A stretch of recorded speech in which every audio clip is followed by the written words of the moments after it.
Ever feel like your prayers are just bouncing off the ceiling?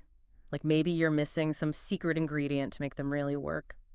Yeah. Today we're taking a deep dive into Pastor Phil's message. Devote yourself to prayer and be alert in prayer from 2024 to see what he has to say about tapping into a deeper connection with faith. You know, it's fascinating how Pastor Phil frames prayer not just as asking for things, but as a way to actually transform ourselves. Okay, hold on. Transformer thought. I gotta admit that sounds a little intense. I mean, I'm here for a better prayer life, not a whole personality makeover. Yeah. What exactly did Pastor Phil mean by that? Well, he talks about prayer as a soul connection with our Creator, not just words going out, but something changing within us. It's like imagine a rusty old radio trying to pick up a signal. Okay. Prayer is like cleaning off that rust, fine-tuning our inside so we can actually receive what God is sending our way. So it's less about yelling louder and more about actually being able to hear the answer. Exactly. And Pastor Phil makes this amazing connection to the Bible. He quotes Proverbs where it says, "For God is the one who leads us on the path of righteousness for his name's sake." Oh, wow. It's like through prayer, we're letting God guide us on this path, but we have to be open to that internal change to actually walk it. Okay, I'm starting to get it. It's not just about getting what I want, but becoming more receptive to God's plan, right? But how does that actually happen? Do we need to, meditate on a mountaintop for a month? That's where things get really interesting. Pastor Phil uses this word, nevertheless, and how it pops up in the Bible with both good and bad vibes. He talks about the story of the 12 spies sent to Canaan in the book of Numbers. Oh, yeah, they were supposed to check out the promised land, right? Right. They get there and are totally blown away by how amazing it is. But then fear takes over.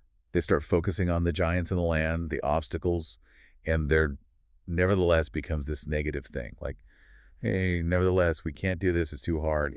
And because of that fear, they missed out on God's promise, didn't they? They let their nevertheless turn into doubt.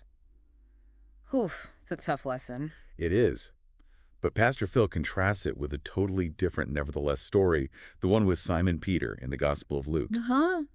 Remember when Jesus tells Peter to cast his nets again, even though Peter had been fishing all night with zero luck? Peter's basically like, dude, I've been at this all night. There's nothing there. Exactly. But then he says, nevertheless, at your word, I will let down the nets.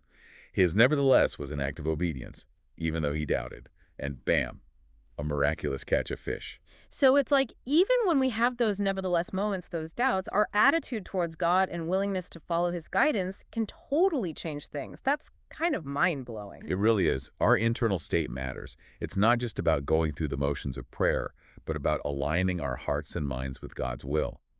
And that brings us to another point. Pastor Phil makes this whole idea of devotion, alertness, and thankfulness in prayer. Use a really down-to-earth analogy for this, right? Something about a coffee pot. Right. I'm not gonna lie, I'm craving caffeine right now. He said we wouldn't expect a coffee pot to instantly brew hot coffee. We need to let it heat up. Yeah. Similarly, we need patience and persistence in our prayer life. It's not a microwave, it's a slow cooker. Okay, I can relate to that. So no more expecting instant miracles. Not necessarily. It's more about understanding that God's timing might not always match ours. Okay. And it's about being alert in prayer. As 1 Thessalonians 5:6 says, stay watchful and clear-headed. Pastor Phil's saying we need to be ready for God's answer, even if it comes in a way we weren't expecting. So it's about more than just waiting around. It's about being actively open to God's guidance, right? But what does that even look like practically? Right. How do you stay watchful for an answer to a prayer? That's a great question and leads us to a really important point Pastor Phil makes. He actually talks about the dangers of selfish prayer. Wait, hold on. He's not saying we can't ask for things we want, right? Because that's like 90% of my prayers. He brings up a pretty challenging verse from James 4:3. Yet even when you do pray, your prayers are not answered because you pray just for selfish reasons. But he's not saying we should deny our desires entirely. Right. It's more about examining our motivations. Are we seeking things that just benefit us? Or are we considering God's will for our lives? Okay, I'm seeing where this is going. It's like if I'm only praying for a promotion at work because I want more money and a fancier title, that's pretty self-centered. Yeah. But if I'm praying for guidance on how to use my skills to serve God and others, that's different. Exactly. It's about aligning our desires with God's plan. And sometimes that means being honest about why we're praying for something Yeah. and being willing to let go if it's not in line with His will. So we're getting a sense that prayer is less about demanding things from a cosmic vending machine and more about fine-tuning our connection with God. But how do we even know if our desires are lining up with His will? Isn't that kind of presumptuous to assume we know what God's plan is? And that's the million-dollar question, Yeah. right? Pastor Phil actually tackles that head-on in his message. Okay. He brings up that tricky verse from James, again, the one about selfish prayers, and then says, there's nothing wrong with wanting a pleasurable life. Mm-hmm. God gives us good gifts that He wants us to enjoy. Wait, so it's okay to want good things. I'm suddenly much less stressed about my poor list. Right, but he follows that up with a super important point. He cautions against prioritizing pleasure above our relationship with God. Okay. He says seeking pleasure becomes sinful when it keeps us from pleasing God. That's making me think. It's like God's not a killjoy. He's not against us having fun or enjoying life. But it becomes a problem when those desires become the main thing, right? Exactly. Pastor Phil is super insightful here. He doesn't condemn our desire for good things, but he encourages us to check our motives. Right. Are we seeking pleasure in a way that aligns with God's will, or are we letting it become an idol, something that distracts us from Him? It's a tough balance, honestly, one I think we all struggle with. I know, I do. I love that Pastor Phil doesn't shy away from the hard questions. He doesn't just give us a bunch of rules, but actually helps us understand the why behind them. Yeah. He also brings up the point that prayer isn't just about getting things from God, but about fulfilling His purpose for our lives, right? Yes. And that totally connects back to the whole transformation idea we were talking about. Uh-huh. Through prayer, we open ourselves up to God's guidance. Like we're saying, okay, God, you're the sculptor, I'm the clay, mold me into what you need me to be. It's about surrender and trust. Okay, so less gimme, gimme, gimme, and more. Use me, God, here I am. Yeah. That's pretty powerful, but also, got to be honest, kind of terrifying. Yeah. Giving up control like that is scary. I hear you. It's a vulnerable place to be. But think about it. Wouldn't you rather be used by God for something truly amazing, even if it's a little outside your comfort zone, than just chase after things that might not even matter in the grand scheme of things? That's a good point. It's like trusting that God has a bigger, better plan than we could ever come up with on our own. And Pastor Phil brings up persistence too, right? He talks about Simon Peter and that miraculous catch of fish again. Oh yeah, that story is a goldmine when it comes to prayer. Imagine being Peter fishing all night, tired, frustrated, probably ready to chuck those nets into the sea and head home for a nap. But then Jesus shows up and tells him to try again. To cast his nets one more time, I probably would have grumbled a bit. Me too. Oh. But Peter, even though he was totally skeptical, he obeyed. And that act of obedience led to a miracle. It reminds me that sometimes we're closer to a breakthrough than we realize. It's like that saying, it's always darkest before the dawn. Maybe God is working behind the scenes in those moments when we feel like giving up, setting the stage for something amazing. Exactly. And that's where trusting in God's timing comes in. He might not answer our prayers in the way we expect or on our preferred timeline, but He's always working things out for our good. It's like He's got this massive, intricate tapestry He's weaving, and our little prayers are just one small thread. Wow, that's a beautiful image. So even when we don't see immediate results, we can have faith that God is listening and He's going to come through for us in His perfect time. But how do we hold on to that faith when we're in the middle of the waiting? That's where thankfulness comes in, yet again. Even in the midst of the unknown, even when we're feeling frustrated or doubtful, we can choose to be grateful for what God has already done, for His love and His faithfulness.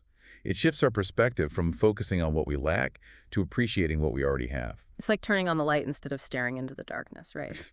It reminds us that God is good even when life feels hard. Absolutely. And you know what?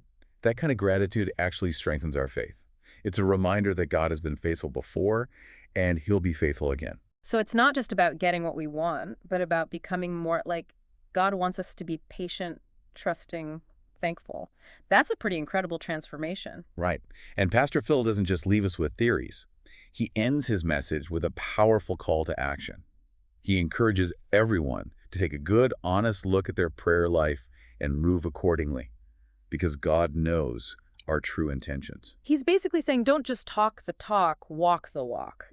But how do we know which direction to walk in? How do we actually change our prayer lives? Well, remember that alertness we were talking about. Pastor Phil emphasizes being prepared for God's guidance and direction. Right. It's about being open to his leading, even if it takes us down a path we weren't expecting. So prayer isn't just about presenting our wish list to God, but about being open to him rewriting our list altogether. Sometimes, yeah. And he ends with this beautiful encouragement. Through a devoted and alert prayer life, we can experience the peace that surpasses all understanding. That kind of peace sounds amazing, especially in the world we live in today. It's like prayer isn't just a religious duty, it's a lifeline. Exactly. And I think what we're seeing here is that prayer is about so much more than just asking for things. It's about cultivating a deep, intimate relationship with God, surrendering to his will, and trusting in his timing.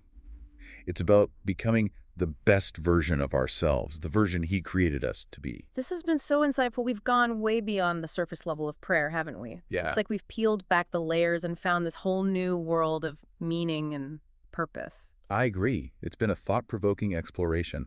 And I think it's important to remember that prayer is a journey, not a destination. It's a lifelong process of drawing closer to God, deepening our trust in him, and aligning our will with his. It's not about getting it perfect, but about showing up with a willing heart. And speaking of showing up, I'm ready for part 3. We've talked about the why of prayer, but I'm really curious to hear what Pastor Phil has to say about the how. What are some practical tips and insights for cultivating a more meaningful and impactful prayer life? That's what we'll be diving into next. Stay tuned. All right, so we've spent the last 2 parts unpacking the why of prayer. We've talked about transformation, surrender, even confronting those selfish prayer moments. Right. But now let's get down to brass tacks. Okay. What did Pastor Phil say about actually doing prayer better? It can feel kind of intimidating sometimes, you know? Like, am I doing it right? Am I praying enough? You're not alone in feeling that way. Pastor Phil actually addresses that right away. He emphasizes that there's no one right way to pray. Oh, good. It's not about fancy words or perfect posture. God isn't greeting our technique. He wants a genuine connection, a heart-to-heart conversation. Okay, that's a relief. But even knowing that, I still get stuck sometimes. Where do you even start? What do you actually say when you're talking to God? Well, Pastor Phil gave a bunch of practical tips that really resonated with me. The first one is so simple, but so powerful. Make space for prayer. It doesn't have to be hours locked in a closet.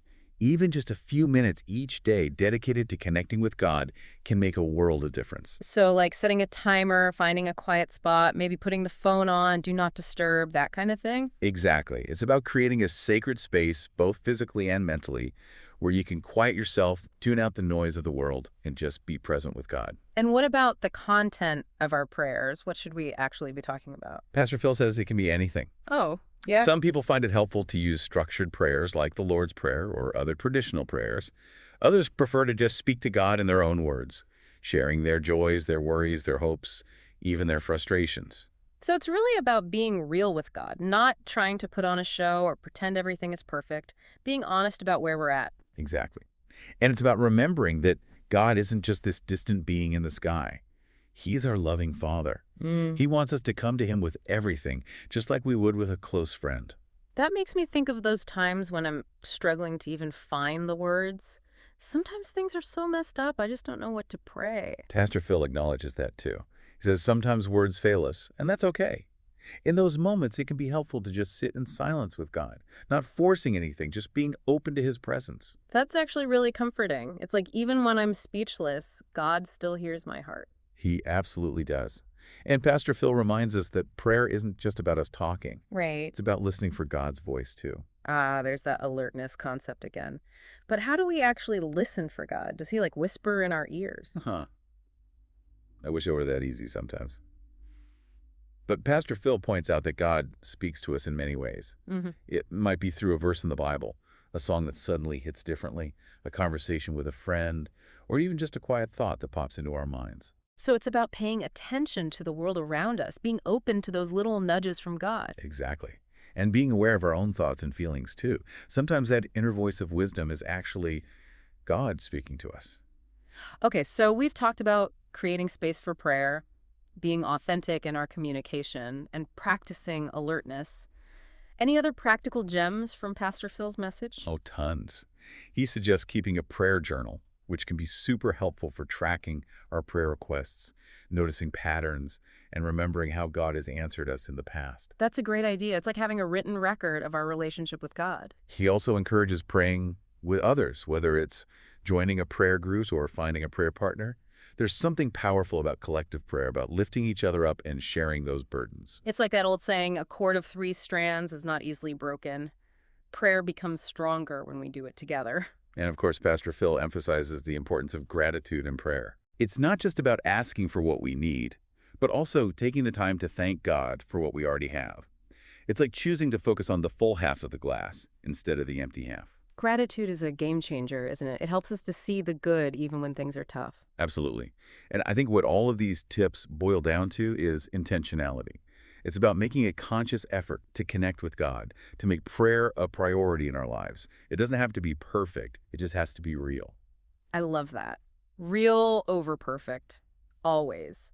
This has been such an encouraging deep dive. It feels like we've been given not just information, but actual tools to build a stronger prayer life. I agree. Pastor Phil's message is a powerful reminder that prayer is a gift, a privilege, and a lifeline. It's not about earning God's favor. It's about drawing closer to the one who loves us unconditionally. And to our listeners, we hope this deep dive has encouraged you to see prayer not as a chore, but as a beautiful conversation with the God who longs to connect with you. Keep seeking him, keep talking to him, keep listening for his voice. He's closer than you think.